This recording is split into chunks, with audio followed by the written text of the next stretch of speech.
Ukraine నేత Zelensky ఒక నియంత, అందుకే అక్కడ ఎన్నికలు జరగనివ్వడం లేదంటూ ట్రంప్ మొన్న విమర్శించడం జరిగింది. ఆ విమర్శలను అయితే మొదట్లో జెలెన్స్కీ అయితే తీవ్రంగా తిప్పికొట్టడం జరిగింది. అయితే ఇప్పుడు స్వరం మార్చి కొంచెం తగ్గాడు జెలెన్స్కీ. ఇక్కడ శాంతి జరుగుతుందంటే నేను నా అధ్యక్ష పదవిని కూడా విడిచిపెట్టేస్తాను, అందుకు కూడా నేను సిద్ధమే.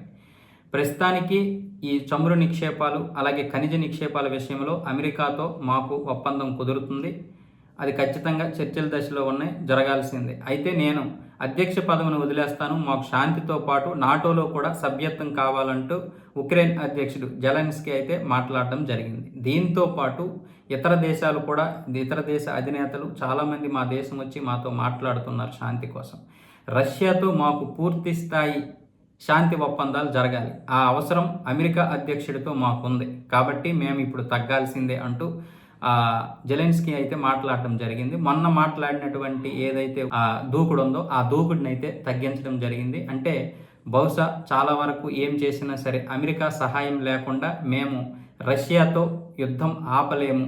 ఎందుకంటే మొన్నటి వరకు బైడెనే కదా సహాయం చేశాడు, బైడెన్ సహాయం చేశాడు, అలాగే ఫ్రాన్స్ సహాయం చేసింది. కాబట్టి బ్రిటన్తో పాటు వీళ్ళందరూ సహాయం చేయడం వల్ల, ముఖ్యంగా అమెరికా, ఫ్రాన్స్, బ్రిటన్ ఈ మూడు సహాయం చేయడం వల్ల యుక్రెయిన్ ఇప్పటివరకు అయితే యుద్ధం కొనసాగుతుంది.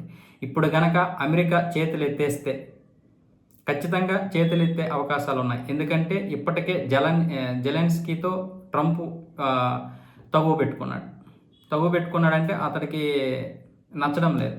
ట్రంప్ ఇప్పటికే ఒక నియంతగా ప్రకటించాడు. దీంతో పాటు ప్రతి రూపాయిని కూడా ప్రపంచ దేశాలకి ఏ స్వచ్ఛంద సంస్థ ద్వారా అయినా లేకపోతే ఇంక దేని ద్వారా అయినా సరే ప్రభుత్వం నుంచి 10 రూపాయలు వెళ్ళినా, ఒక $10 వెళ్ళినా కూడా వెళ్ళనివ్వడం లేదు, ఇది మన మస్క్ ఆధ్వర్యంలో.